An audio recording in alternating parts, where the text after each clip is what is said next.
Olá, senhoras e senhores, eu sou Oswaldo Meza e hoje mais um episódio do podcast Na Mesa com Meza. E eu entrevisto um dos grandes nomes da política dos anos 2000, 2010, que tem uma história muito interessante. Eu falo com Delcídio do Amaral. Delcídio, eu queria já começar perguntando para você. Você é natural de Corumbá, né? Bom, primeiro cumprimentar todos aqueles que nos acompanham, né? Prazer enorme estar aqui na Mesa com Meza, né? Com Oswaldo Meza. Eu sou corumbaense, minha família toda é de lá. É uma família que entrou em Corumbá quando meu bisavô trouxe uma boiada lá de Minas Gerais. Olha só. E aí conheceu minha bisavó e lá casou e lá constituiu família, né?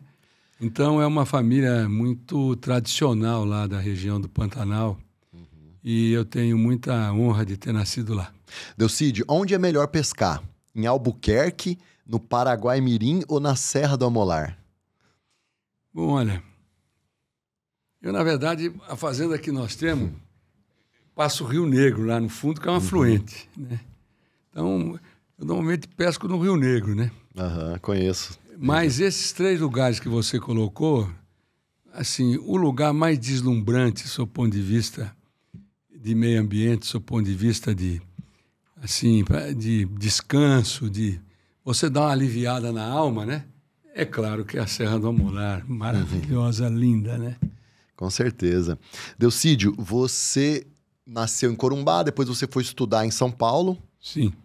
Até que você chegou no governo do FHC como ministro ou na Petrobras? Não, na verdade, eu estudei fora. Né? Eu estudei fora, eu sou fui aluno de jesuíta, né? Fui aluno no Colégio São Luís, lá em São Paulo, na Avenida Paulista. Depois fiz engenharia e dali eu caí no mundo. Eu, graças a Deus, e agradeço as oportunidades que eu tive, né? A Deus, eu me formei e caí no mundo. Eu sou um corumbaense, um sul-mato-grossense, cidadão do mundo, com todo respeito Sim. aos demais. Porque eu comecei minha carreira no Nordeste, na usina de Paulo Afonso IV, no Rio São Francisco, na divisa de Pernambuco com a Bahia. Olha só. Depois puxei linhas de transmissão para Salvador, pelo interior da Bahia, e para Recife, pelo interior de Pernambuco, passando por Garanhuns, passando ali por toda aquela região. Você sempre trabalhou com energia? Sempre com energia. Engenheiro, né? E depois eu recebi um convite para ir para a Amazônia, para puxar as linhas de transmissão que iam interligar o Nordeste com o Norte. E aí, num belo dia, uma noite nós rodando à noite lá para colocar o sistema funcionando, porque aquela região era muito carente de energia, portanto tinha racionamento. Eu recebi um convite da Eletrobras para ser o chefe da usina de Tucuruí, que é uma das maiores usinas do mundo. Tucuruí tem quase 9.000 megawatts. É um extraordinário projeto. E eu fui. Era molecão ainda, eu tinha uns 28 anos de idade. E cheguei lá, trabalhando com os barrageiros tradicionais, que fizeram ali a solteira, jupiá. Eu cabeludão, camisa para fora, calça jeans. E arregimentei um pessoal que ia trabalhar comigo na região. Porque um dos grandes problemas Você ficava no acampamento? Ficava no acampamento. Aliás, tomava uma com o pessoal? Cachaça. Porque o acampamento é meio hostil, né? Se você não... Manga verde com sal na beira do rio Tocantins e vai por aí afora. Então eu sempre me dei bem sempre vivi no meio desse pessoal, e eu sou engenheiro que foi forjado no chão. Eu não sou engenheiro que leu alguma coisa, que estudou. Não, eu não estudei só. Você media na trena, né? Eu aprendi no chão, né? E numa área sofisticada, complexa, que é a área de geração de energia. E aí eu fui lá com o meu exército Brancaleone para lá. Esses velhos barrageiros olhavam assim, esses caras não vão dar conta de jeito nenhum. E no final, nós demos um baile. Nós fizemos um trabalho excepcional. Eu valorizei os técnicos que nós formamos na região e os engenheiros também. E Tucuruí hoje uma honra, um orgulho para todos nós. Uma usina que opera a plena carga, são 8.000 megawatts, que levou energia para uma região que era carente. Tinha gente que nunca tinha visto energia na vida e que depois se interligou com o sistema elétrico brasileiro. Então, é capaz até dessa energia que você está usando aqui nesse podcast, é capaz dessa energia ter vindo lá de Tucuruí. Olha só. Então, eu participei do pioneirismo do Brasil. Uma época que as pessoas tinham amor ao país, né? E quando tocavam projetos estruturantes que iam mudar o futuro de uma região ou de um estado, não trabalhavam só para ganhar o seu dinheiro, trabalhavam pelo desenvolvimento econômico, social, por oportunidades. Ô, Delcídio, isso foi na época do regime militar? Foi no regime militar ainda. Os militares investiam muito em energia, né? Aliás, investiram não só em energia, mas em infraestrutura de um modo geral. E os militares tinham uma coisa extremamente importante no meu ponto de vista. Os militares eles privilegiaram o planejamento. Ou seja, como eu vim de grandes empresas, eu sempre vivi com planejamento, otimista, pessimista, mediano, e que a cada ano você revisava. Lamentavelmente, hoje, o Brasil não tem Qual é o projeto do Brasil? Não tem ninguém projeto. sabe, não está na cabeça de ninguém. Qual é o projeto aqui do Estado? Também ninguém discute nada. Ou seja, o planejamento que é a essência para você dar um norte para os empresários, para as pessoas, isso não é discutido mais. Então, eu fui aprendendo isso ao longo do tempo, era molecão. Depois, lá de Tucuruí, eu virei o primeiro diretor empregado do sistema Eletrobras, que os diretores não eram empregados, eu era de carreira do sistema Eletrobras. Aí recebi um convite da Shell. Aí fui morar na Europa. Fui morar num país, a Holanda, que é um país absolutamente diferenciado, tem uma história maravilhosa, a Companhia das Índias Ocidentais. Os holandeses andaram no mundo inteiro. Né? Aqui no estado tinha fazendas dos holandeses? Tinha, como no Brasil. Você vê Pernambuco, você vê Recife. Aliás, eu recomendo aqui àqueles que nos acompanham. Eu estou lendo um livro agora maravilhoso do Lira Neto, chama Arrastados da Terra. É história só para... eu gosto de não posso perder essa oportunidade. É a história dos judeus que fugiram da Península Ibérica, perseguidos pela Inquisição, foram para Pernambuco, porque Maurício de Nassau, aquela região era possessão holandesa. E aí, quando os portugueses retomam Pernambuco e os holandeses são expulsos, eles fogem.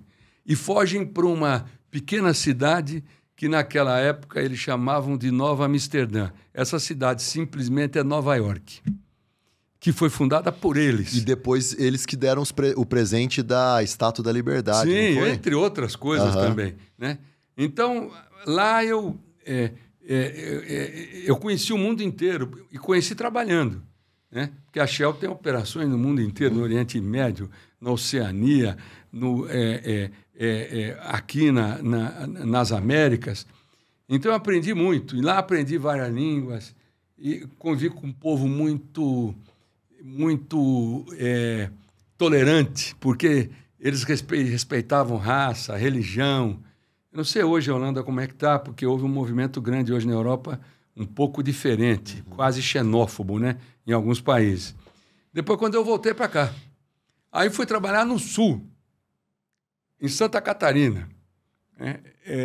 E pegar uma empresa que estava quebrada, era uma empresa do setor elétrico, do sistema Eletrobras, chamada Eletrosul, que fornece energia para cá, para Mato Grosso do Sul. Nós recuperamos essa empresa, virou a joia da coroa, uma empresa sem dívida, sem nada, e nós fizemos as primeiras parcerias público-privadas do setor elétrico no Rio Uruguai, Itá, Machadinho e Campos Novos. Exemplos de projetos, né? E de competência para conduzir os impactos ambientais, sociais.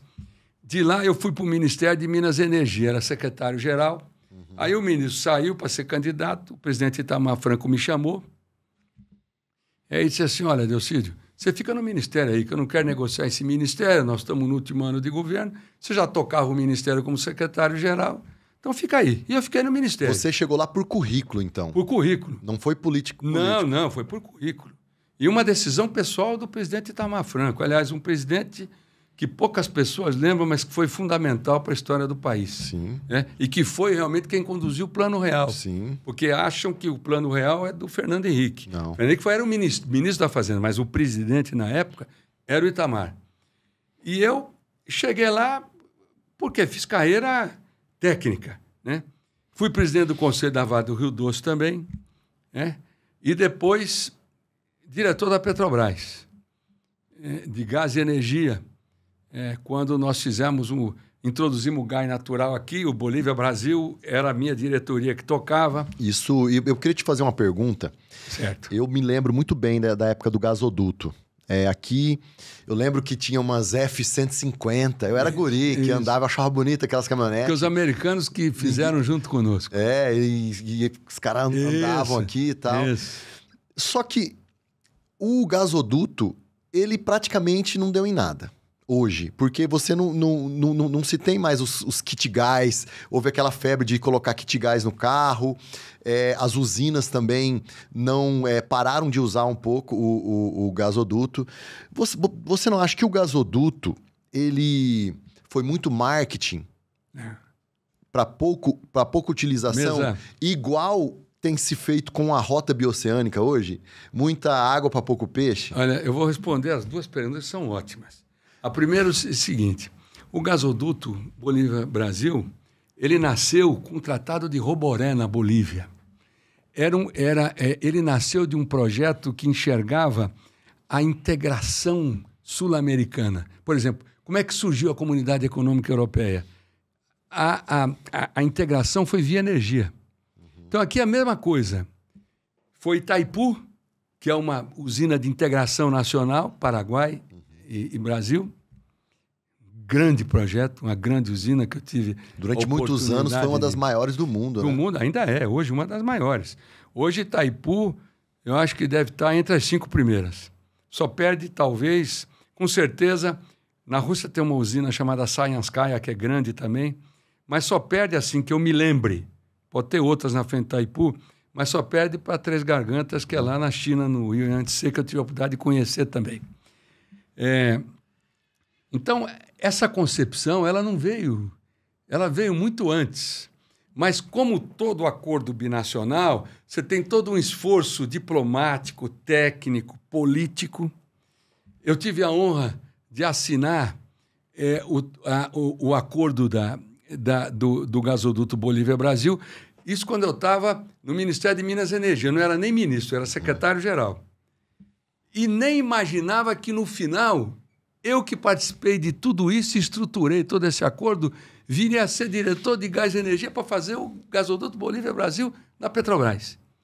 Esse gasoduto, e é importante registrar aqui para quem nos acompanha, esse gasoduto... Para quem é mais novo, né? Às vezes tem muita gente nova aqui. Isso. A gente tem a Emily, tem aqui o... Gente nova aqui.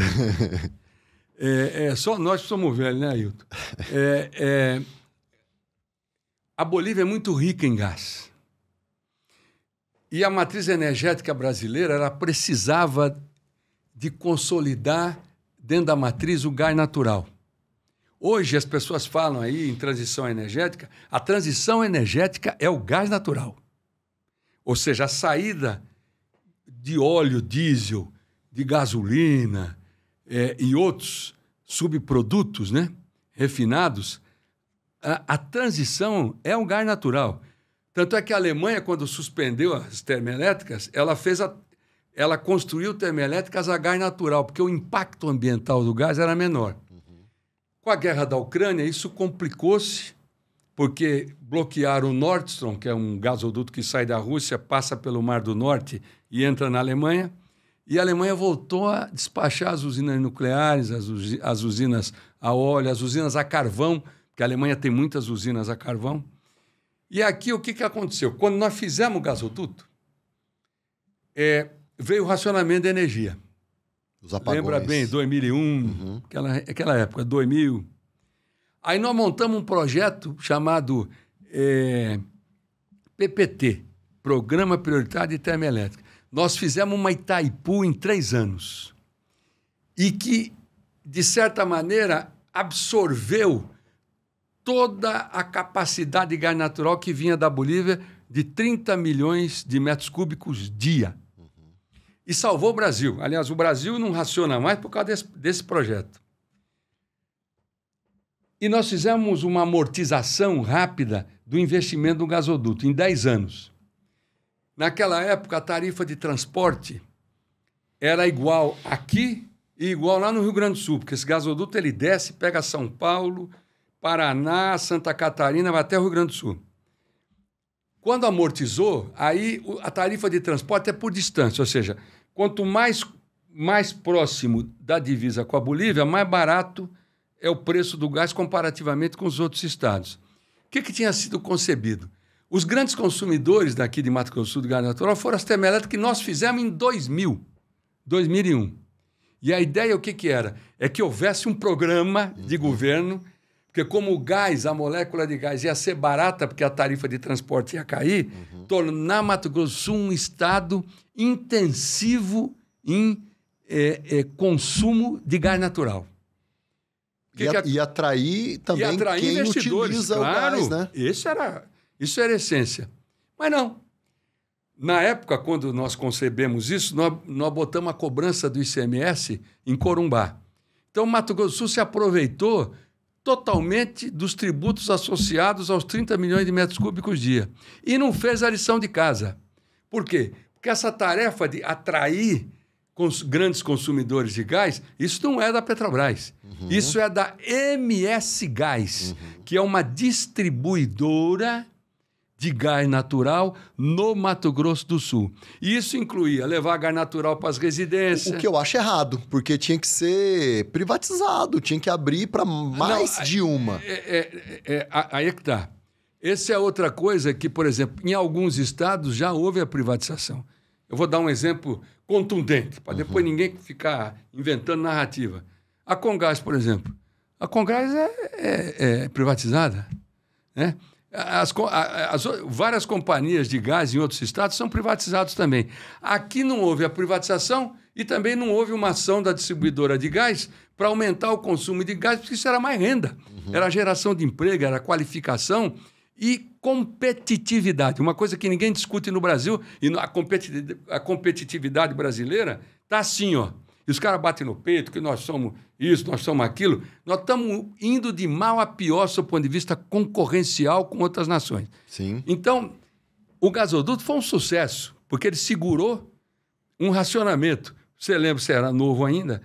Nós tivemos um racionamento de 20% Sim. do mercado de energia elétrica. Era um absurdo. Você olhava São Paulo do alto... O Zeca instituiu meio período nos órgãos públicos. Isso, por causa do problema de energia. Né? Então, o gasoduto é um sucesso, porque ele operou com 30 milhões de metros cúbicos dia. Mas nós não criamos... Quem fraquejou foi o governo. O governo, claro. O governo fraquejou e não deu. Como sempre. Por quê? É uma cabeça limitada, não inova, é avesso à tecnologia, certo? É essa elite, entre aspas, né? Porque elite, para mim, é outra coisa. Né? Elite tem que ser pensante, não política. Tem que ser pensante e não política. Essa elite, graças a Deus, minoritária, mas uma elite que ficou aqui desde a fundação. E quem atrasou o nosso Estado foram esses caras. Por quê? Hoje nós somos o último no Centro-Oeste, mas como é que nós, que era uma bola da vez, viramos o último? Nós somos entre os 6 estados que confrontam conosco, nós somos os últimos também. Mas agora... Mas eu queria falar da bioceânica. Então, a rota bioceânica, ele é o cavalo arriado passando a segunda vez? Não. Não. Ou é muita água e pouco peixe? É muita água para pouco peixe. Tem peixe, mas é muita água. Mas se você pega o mapa do Porto de Santos até a bioceânica, ela é uma linha reta. Porém, o modal rodoviário... ele é caro e ele é precário. Por que não se constrói estrada de ferro? Bom, então aí, já que você está me dando essa colher de chá, você lançou a bola e eu vou estar no gol, claro, sem goleiro, sem nada. Por exemplo, a bioceânica que essa turma fala, primeiro, muita gente tem terras ali naquela área, então houve uma valorização grande. Né? Então, aí, você turbina. A ponte lá de Murtinho e tal... Primeiro, grandes cargas só andam pela água ou andam por trilho. Isso eu aprendi na Vale do Rio Doce, que eu fui presidente do conselho da companhia Vale do Rio Doce. A Vale do Rio Doce não é só uma companhia de mineração, como a Petrobras não é só uma companhia de petróleo, é de logística. Esse é o fator maior. Aí o que aconteceu? Fizeram um puta de um discurso bacana, vai para lá, chama a autoridade. Só que não conversaram, como o Garrincha perguntou para o Feola, mas já falaram com o lateral russo já, o que eu vou fazer? Aí o lateral russo, mais especificamente os chineses, fizeram um porto no sul do Peru chamado Chancai. Esse porto é o porto principal de exportação para a Ásia. E qual é o país que está mais próximo de Chancai? Bolívia. Bolívia.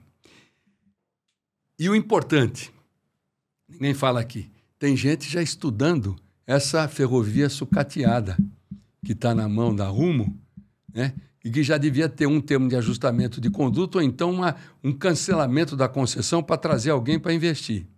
Olha a situação que nós estamos.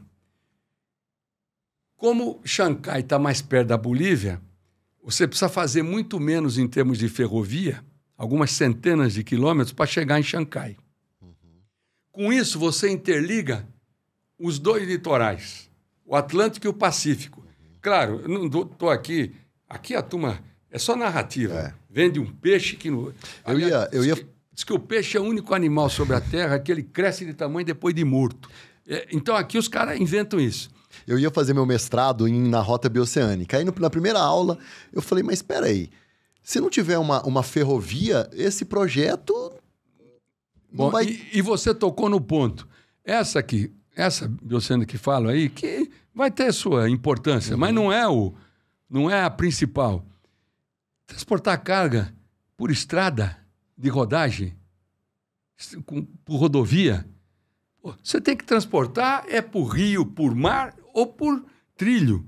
E já tem gente estudando essa ferrovia que foi sucateada. Não é para agora, é uma coisa para mais longo prazo, é alguma coisa próxima de 10, 12 bilhões de investimento, ou seja, não é para qualquer um. Mas, na verdade, você casa os dois oceanos. Essa, sim, é a bioceânica. E é linha reta, não tem curva, né? Para a estrada de ferro é excelente. E você vai até a Bolívia, e a Bolívia, que todo mundo fala da Bolívia, aliás, diga-se passagem, a Bolívia agora vai arrumar. O Paraguai já tá empinando a pipa. A Bolívia agora ganhou o Rodrigo Paz, que é um conservador. Altamente equilibrado, ele é filho do Paz Zamora, que foi presidente da Bolívia também. A Bolívia vai se arrumar novamente. Então, você vê toda uma contextualização regional e geopolítica favorável a essa alternativa. E a Bolívia já tem essa ferrovia. Ela vai bem mais para frente e ela está... Eu não estou lembrado agora, mas são algumas centenas de quilômetros. Aí eu lhe pergunto, se a China quiser exportar, ela mete aquelas máquinas que ela usa para fazer ferrovia lá no Himalaia, eles tiram de letra esse negócio. E não é só a bioceânica. O Rio Paraguai, que também ninguém está falando nada, mas há um movimento grande hoje no Rio Paraguai. Hoje é para descer minério. Mas o Rio Paraguai, ele tá baixando o nível da água. A navegabilidade dele está ficando... Excelente pergunta. Já corrigiram o leito do rio até o Paraguai. Vindo da Argentina para cá. E agora vão começar a trabalhar nesse trecho nosso. Que, ao contrário do que os caras falam, isso é assoreamento puro. É só areia.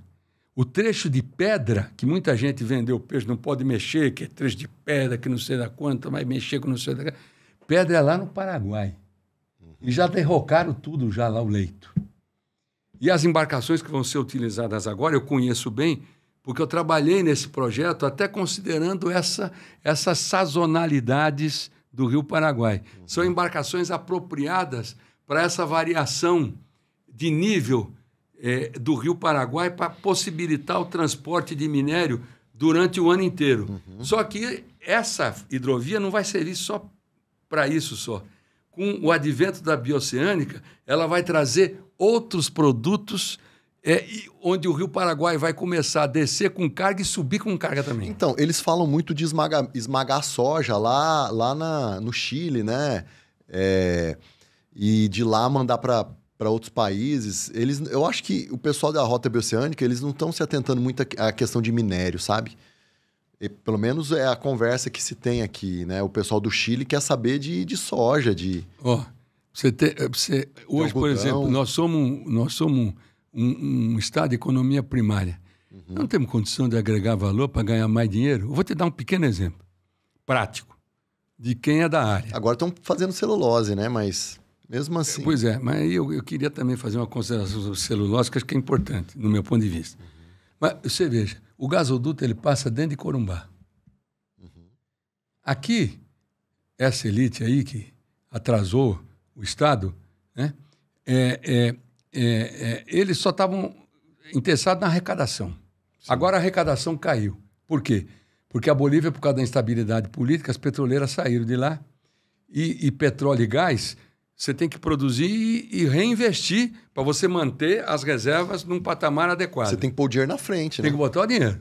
Né? Mas as petroleiras saíram por causa da instabilidade, o movimento ao socialismo lá, Evo Morales, esse povo aí, bom. Enfim, e que agora mudou. Então, volta a confiança no país, novamente, por causa da cabeça do Rodrigo Paes. O gasoduto, ele passa dentro de Corumbá. O minério de ferro sai de Corumbá e aí ele vai fazer a redução do minério, que é um minério com teor de pureza elevado, e um minério granulado, então ele exige menos beneficiamento. O que eles fazem? Eles beneficiam, eles fazem a redução do minério de ferro na Argentina. O que é redução de minério de ferro? O minério, a pedra, do jeito que ela vem, a fórmula química é Fe2O3. E o que você precisa fazer quando você faz a redução? Você tira a molécula de oxigênio para ficar o quê? Só o metálico, que é o que vai para o forno, para a aciaria. Né? Nós estamos com o gasoduto passando lá dentro e fazendo redução de minério de ferro de Corumbá na Argentina. Mas, Delcídio, você sabe por quê?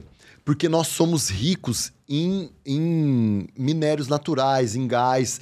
Nós somos ricos no que produz as commodities primárias. Então, para que eu vou me preocupar em montar uma usina se eu tenho fartura? Né? Eu tiro... Para que eu vou me preocupar em montar uma beneficiadora de soja se eu tenho soja à vontade? Sabe? Mas aí você imagina o que você beneficiar a soja e a agregação de valor que você tem. Isso é a mesma coisa. Você sabe qual que é o país hoje, do seu ponto de vista de agricultura, que disputa pau a pau com o Brasil? Estados Unidos? Estados Unidos. Agora vai ver o que os Estados Unidos fez em tecnologia, então, mas inovação. A gente compra o fertilizante da Rússia, nem fertilizante a gente tem. Bom, aí outra que você tá me ajudando muito nessa entrevista.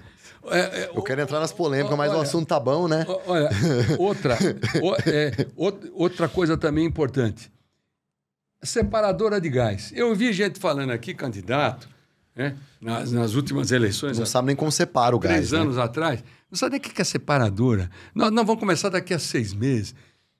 Não tem noção de nada. É de uma irresponsabilidade. Nós poderíamos estar produzindo, porque a separadora, o que ela faz? Esse gás que passa aqui é metano, etano, propano e butano, os 4. O metano é 93% do volume de gás. Os 7% é etano, propano e butano. Do etano, propano e butano, você faz diesel, gasolina, fertilizante e esse gás de cozinha LGP. de botijão, GLP. Aí, o seguinte, ninguém se interessou. Hoje, eu vou dar um exemplo de Corumbá. Sabe quanto é o litro de gasolina em Corumbá? R$7,10. Por quê? Porque esse combustível que atende, não só Corumbá, mas o combustível para aqui, para Campo Grande, para o nosso estado, vem de Paulínia, de carreta, para nós aqui. Nós não podíamos estar produzindo tudo isso. Nós não poderíamos estar produzindo fertilizante para atender o Centro-Oeste inteiro. Mas existe um negócio que chama reserva de mercado, né, Delcídio? Zona Franca de Manaus é o quê? Olha. É uma reserva de mercado. Mesa, é um lobby. Mesa, precisa de gente qualificada. Você falou do papel e celulose, né? Eu pergunto a você, quais foram as iniciativas para que as cidades diretamente atingidas pelo papel e celulose se beneficiassem? Você vai olhar lá, segurança pública. No chão, saúde, não precisa nem comentar, educação, não tem uma estrutura planificada para isso. E aqui eu vou jogar só uma pergunta no ar aqui. Papel e celulose, preço da celulose lá em cima, tá tudo beleza. A gente avaliou bem o que é uma produção de pinos ampla e do tamanho do que nós estamos implementando aqui, do ponto de vista ambiental? É importante se avaliar isso. Delcídio, mas você sabe o que acontece? Você sabe o que o Pinus faz? Ele chupa a água inteira. Você vai ver que vários caudais vão começar a sumir. Por exemplo, no sul, tem áreas que precisam ficar secas pelas atividades ligadas ao agronegócio. Sabe o que eles fazem? Eles cercam a área com pinos. Sabe por quê? Para a água não entrar na área que eles estão produzindo. Só para você ter uma ideia o que o Pinus é. Delcídio, você falou da questão das cidades. Você foi senador. Nós não somos uma federação. Porque hoje o município manda a maioria do recurso para o governo federal. Depois tem que pegar o caneco e ir lá falar com um deputado federal, um senador, para o recurso vir para a cidade. Então, as cidades elas estão penalizadas. Eu sou a favor, né, do municipalismo, do recurso ficar na cidade, a cidade ter condição de investir, não ir para o governo federal. Olha, você vê, eu vivi em países que essa questão de federação é uma questão muito... Aliás, praticamente é a referência e é que é o modelo que levou esses países a se transformar no que eles são. Né? Voltando aos Estados Unidos, né? Você tem... A federação, as leis são diferentes. Independente. Os estados são independentes, mas, enfim. Essa é uma questão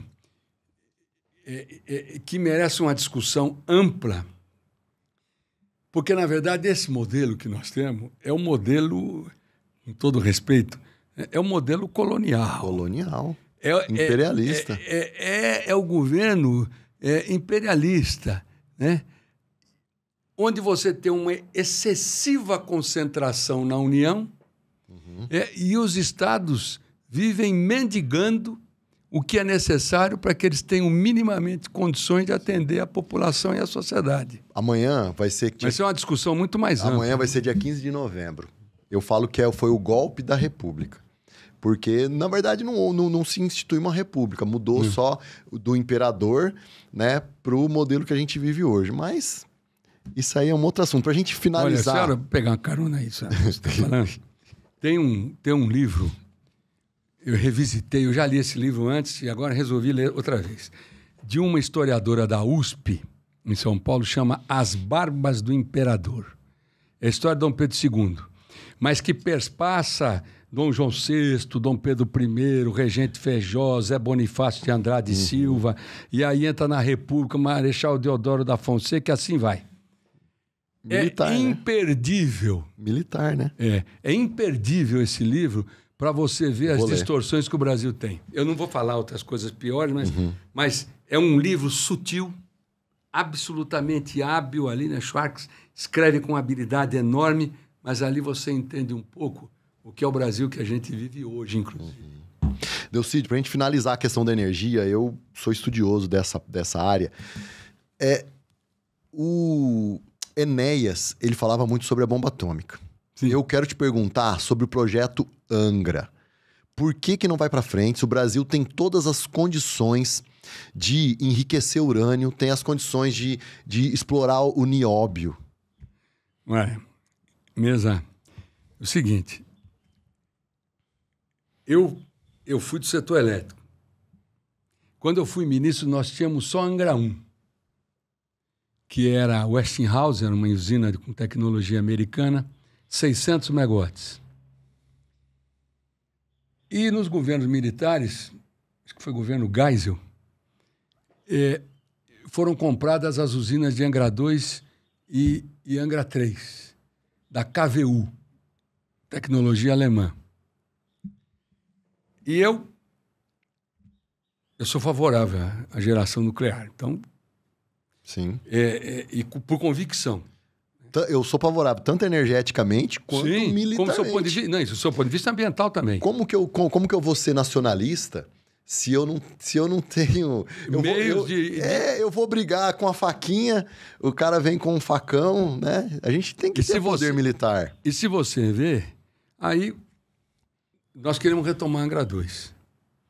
E o presidente Itamar era, até politicamente, no Senado, ele era um questionador do programa nuclear. Aí eu levei para ele e falei, presidente, nós estamos gastando 150 milhões de dólares por ano para manter os equipamentos de Angra. Nós temos que construir essa usina. Está no centro de carga, nos estados dos maiores consumidores do Brasil. Ele disse assim para mim, eu sei que você conhece minha posição, não conhece? Então é o seguinte, você tem liberdade para trabalhar. Se você convencer o Conselho Nacional de Política Energética, o pessoal todo, está liberado. E nós fizemos um trabalho exemplar, feito por um almirante Otton, que foi da eletronuclear, um gênio, um dos primeiros caras a formar engenharia nuclear na Alemanha. E que foi quem desenvolveu o reator de Peró, o reator dos submarinos, o processo de ultracentrifugação. Foi esse cara que desenvolveu tudo. Ele fez um trabalho absolutamente impecável. Ele chegou num nível de detalhe que até o chumbador é assim, é o parafuso que prende o gerador no chão.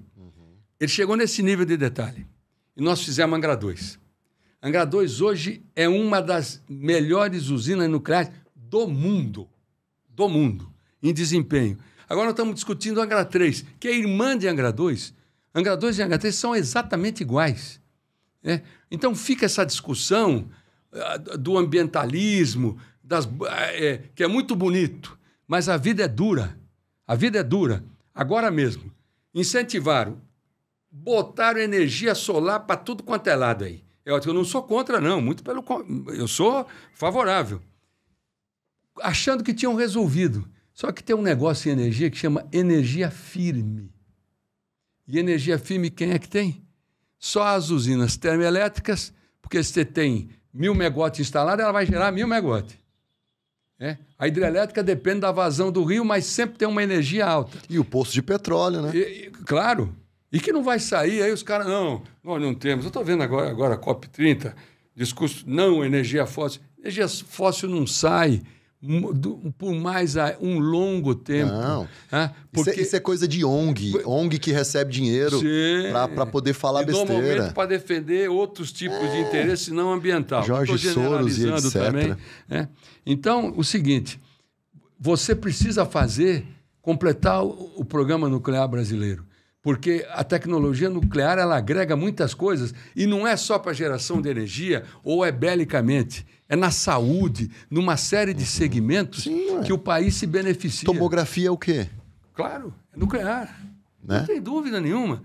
Aí nós ficamos nessa discussão, só para você ter uma ideia, por causa desse papo aí ambiental de placa solar, de eólica, agora descobriram que, em função do clima, que o Brasil não tem condição de ter energia firme para atender a demanda. Sabe o que eles vão fazer agora? Um leilão de energia termoelétrica para as termoelétricas complementarem a energia que vai faltar. É porque o clima não é firme. Sim. Né? Se o clima não é firme, você não tem energia. Você tem que ter uma energia que te garanta. Sim. E as últimas hidrelétricas que foram feitas, elas não são hidrelétricas de acumulação. Porque hidrelétrica que tem grandes reservatórios, ela acumula energia. As últimas que foram feitas são a fio d'água. O que é? A energia que vem no rio é a energia que é turbinada. Então não tem reservatório. Então não tem acumulação, portanto, não tem reserva. Sim. Então, esse é um impasse que nós vamos ter que enfrentar com pragmatismo e com realismo. Você não consegue estocar o vento, né? Você vai estocar vento? Com todo respeito. Delcídio, nós estamos em novembro de 2025. Há 10 anos atrás, em novembro de 2015, você foi o primeiro senador da República que sofreu um processo de impeachment. Mas em novembro de 2015, você teve aquele áudio lá junto com acho que o filho do Severo. Com o filho. Que você era presidente da CPMI dos Correios, que culminou no Mensalão. Eu queria que você me falasse sobre isso. Na minha opinião, eu acho que você foi um bode expiatório. Você denunciou tudo que estava acontecendo ali. Você veio de uma carreira técnica e depois você meio que entrou nessa parte política e você foi o único que caiu. O que aconteceu? Bom, primeiro o seguinte, é um misto de várias coisas, né? Você citou, vamos começar na CPMI dos Correios. Isso foi o ano de 2005. Uhum. Ou seja, 20 anos atrás. A CPMI dos Correios foi uma CPMI que surgiu por causa de uma denúncia da revista Veja de um processo de corrupção nos Correios, por isso que chama CPMI dos Correios, que aí ficou o apelido de Mensalão, mas o nome da CPMI é CPMI dos Correios. Uhum. Mas foi por conta do Roberto Jefferson? Foi por conta de uma pessoa que era ligada ao Roberto Jefferson, que inclusive era daqui de Mato Grosso do Sul, chamava Marinho, que era um gestor dos Correios lá em Brasília.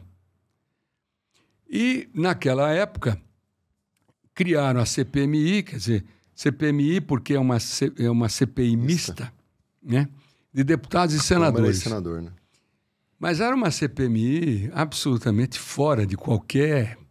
Assim, os quadros que compuseram a CPMI dos Correios eram quadros políticos espetaculares. Eu lembro que todos os partidos. Eu lembro que o comediante lá, como é que é o nome dele? Não, mais antigo, ele imitava você lá. Imitava, Aí ele ficava pela ordem. Pela ordem, aí os caras jogavam bolinha de papel na minha cabeça. Porque foi uma barra você ter presidido aquilo ali, né? Tom Cavalcante, foi uma barra aquela CPMI. E eu ali, lembro, né, Delcídio Amaral, como é que é? Presidente, e tinha mais um troço que ele apelidou que ficava na plaquinha assim, né? E, na verdade, eu estava recém-chegado. Então, eu era apesar de ter sido um executivo, né, de sucesso, mais técnico, né? Porra, de repente eu chego no Senado e viro presidente da CPMI dos Correios. Mas por que me elegeram? Não me elegeram pelos meus belos olhos. É que, como eu não tinha experiência nenhuma, o que eles pensaram? Vamos botar o Delcídio, ele vai se embananar inteiro, né? E aí essa CPMI não vai dar nada. Uhum.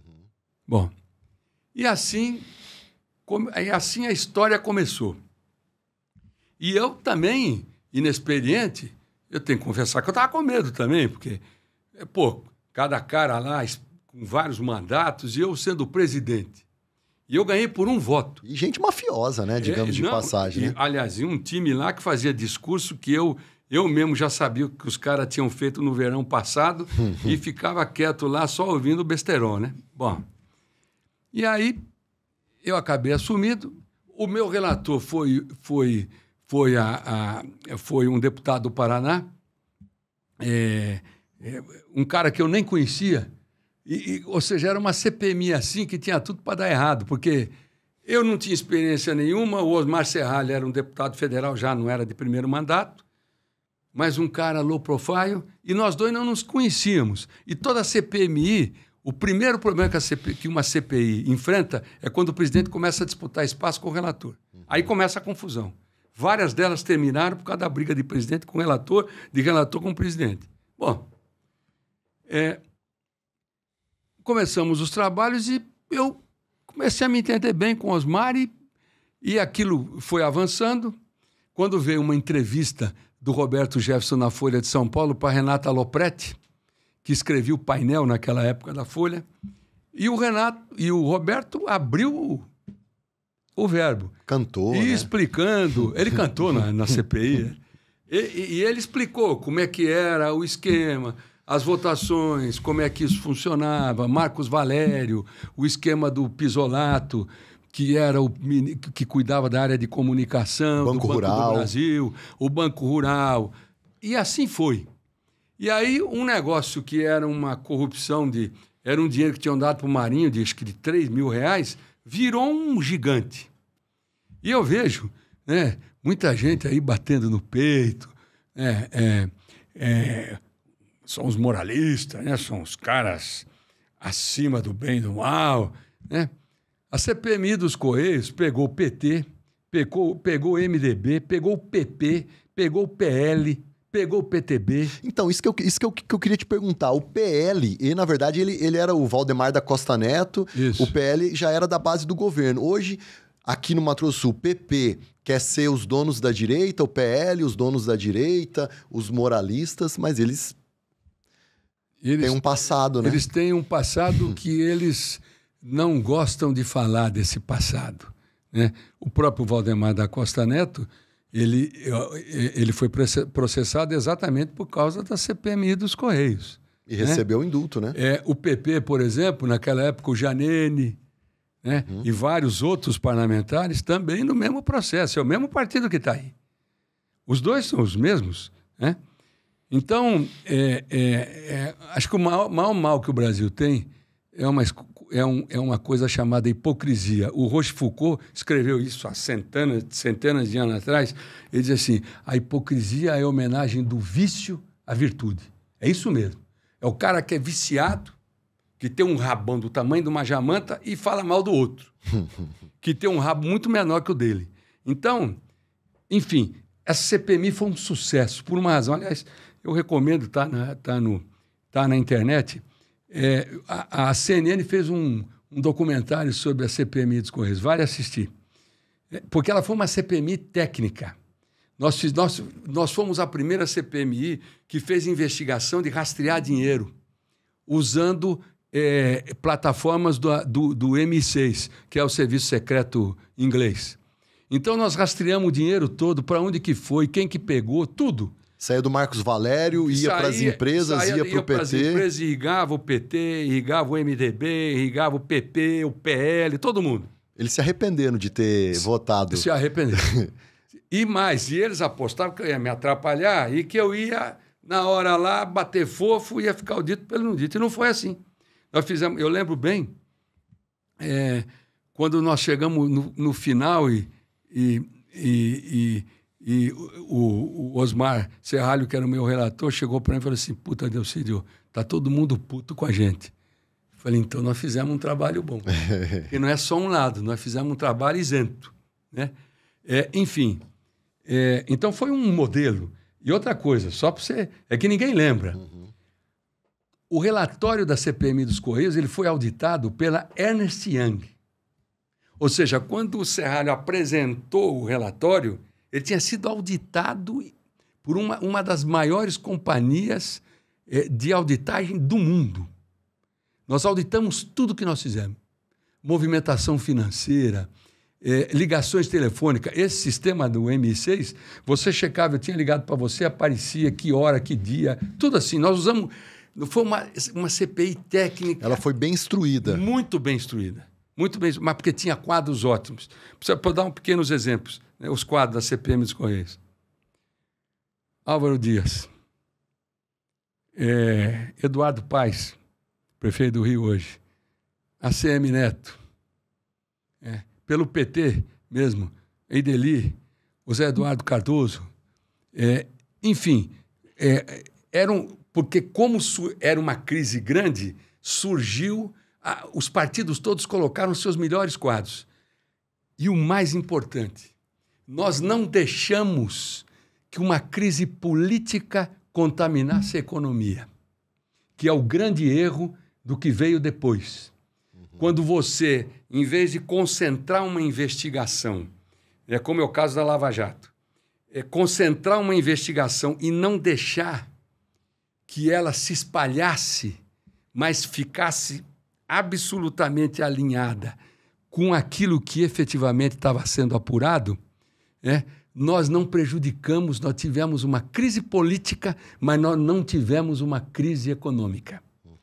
Por exemplo, aí já entrando um pouco na questão da Lava Jato, A Lava Jato, os princípios são absolutamente compreensíveis.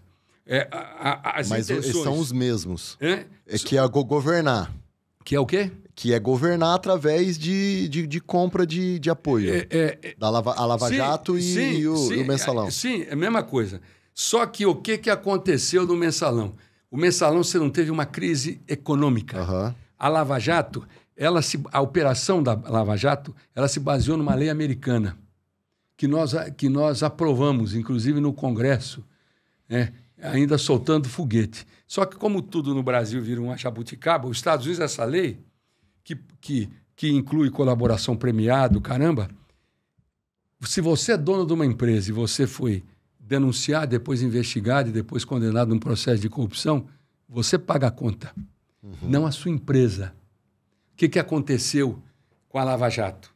Um dos grandes erros foi exatamente a não separação dos empregos dos temas relativos aos empresários que comandavam essas empresas. A pessoa jurídica da pessoa física. A pessoa física. E aí o que aconteceu? Uma crise violenta, um nível de desemprego gigante, porque essas empresas, por exemplo, algumas empresas tinham 260 mil funcionários. Pra você ter uma ideia. E aí, eu tive, bem antes, com alguns procuradores italianos que fizeram a mano polite, mãos ímpares, que eles chamavam. Que, na Itália chamavam de mano polite. E eu vivi isso na CPMI dos Correios. Porque a CPMI dos Correios é o seguinte, eu andava na rua, entendeu? Os caras me aplaudiam, entravam num restaurante, pediam um negócio, quando eu assustava, tinham que pagar a conta. Era assim, aplaudindo tudo quanto é lugar. Foi o que aconteceu com a Lava Jato. E a Lava Jato também, os caras cobravam por palestra, isso nós não fazíamos. Sim. Mas os caras cobravam R$32 mil por palestra e tal, para falar sobre a Lava Jato.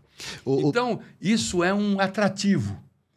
E os procuradores disseram assim, quando você começar a diversificar as investigações, você vai se perder.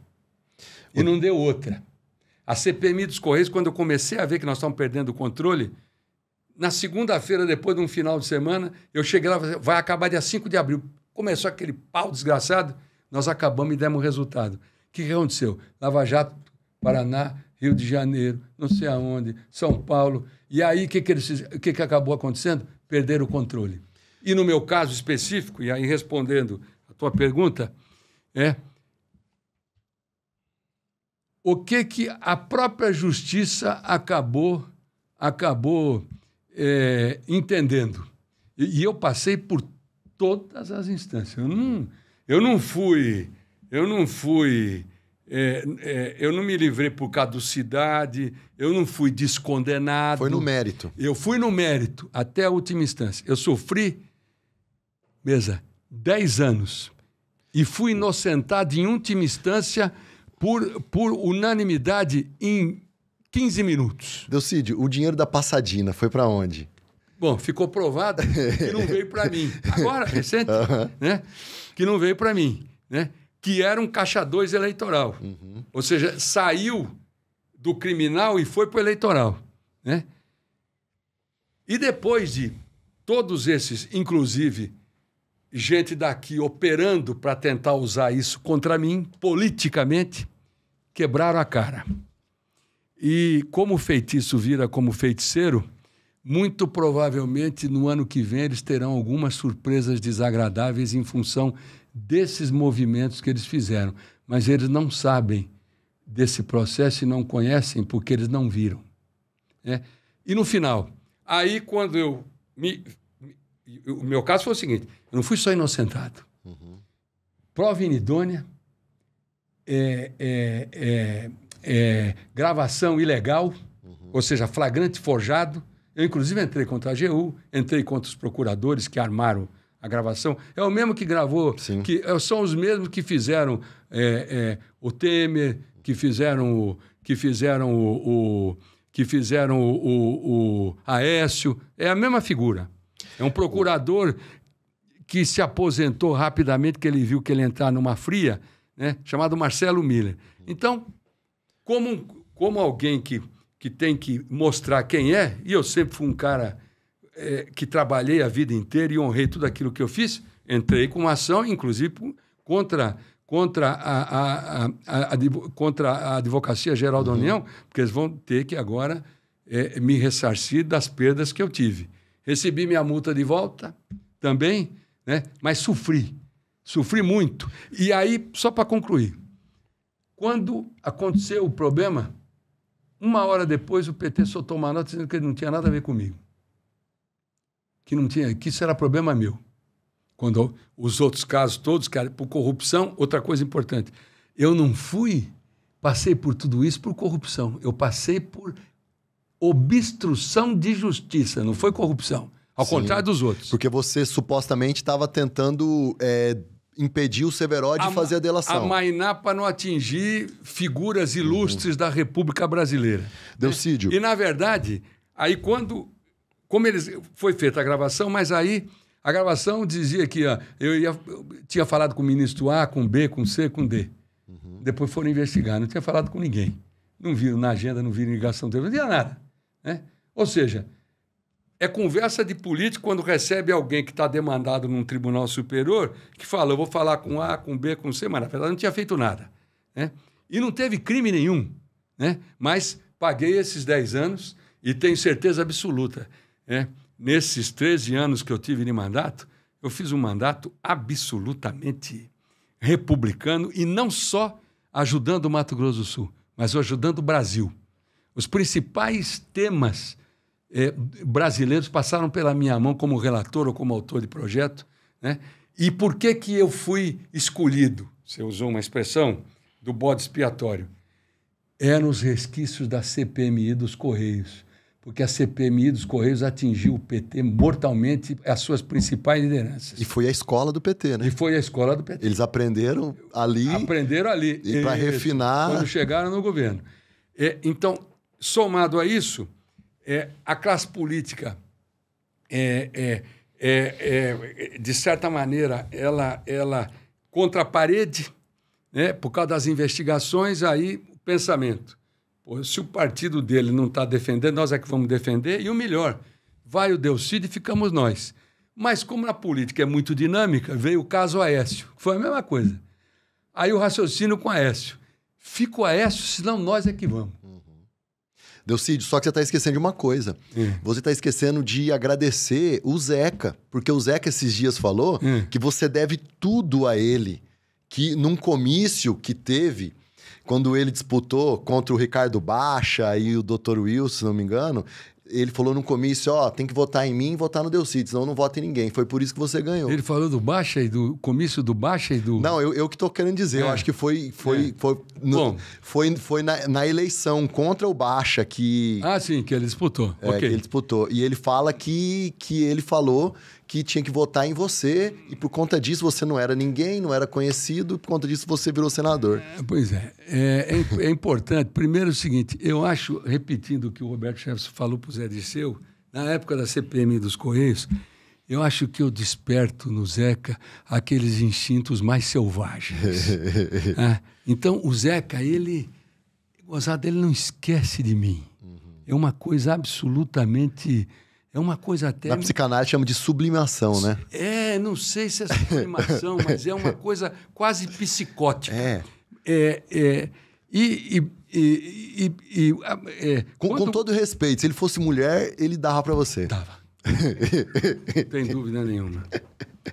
Eu acho até que na outra encarnação, eu não sou espírita, mas só para dar um exemplo, na outra encarnação ele foi mulher e eu não quis nada com ele. Aí ele voltou como homem para ficar me enchendo o saco 24 horas por dia. Eu não perco um minuto da minha vida ouvindo as coisas que o Zeca... Acho que o Zeca foi um governador... Ele trouxe uma esperança para o Estado, mas, na verdade, essa elite acabou abraçando o Zeca, e o Zeca, que inovou em muitas coisas, ele acabou entrando no mesmo jogo desse time que está aí, né? E que continua, e que quer continuar o ano que vem também, né?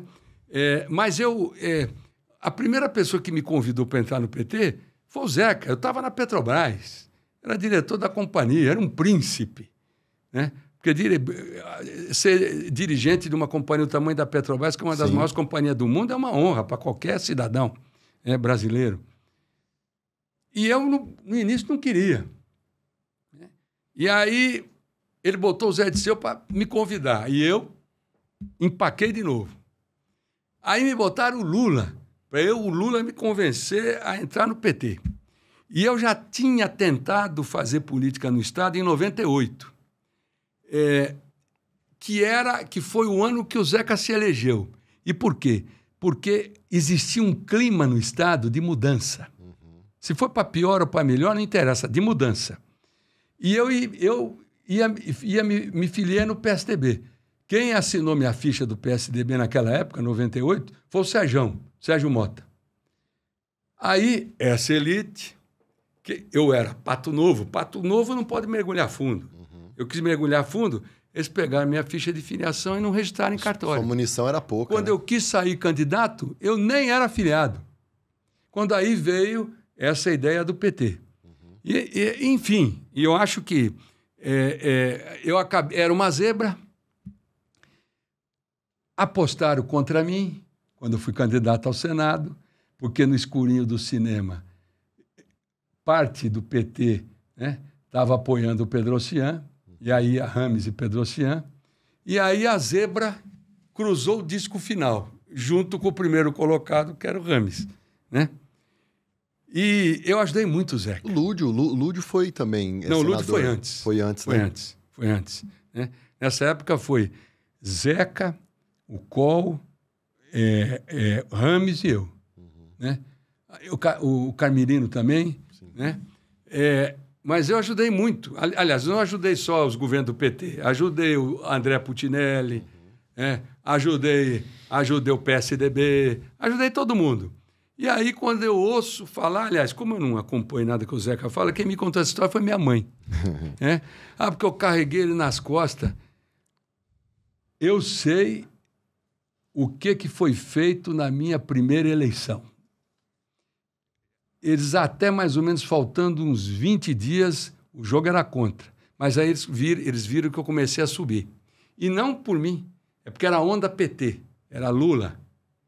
E eu vim crescendo junto com o Lula.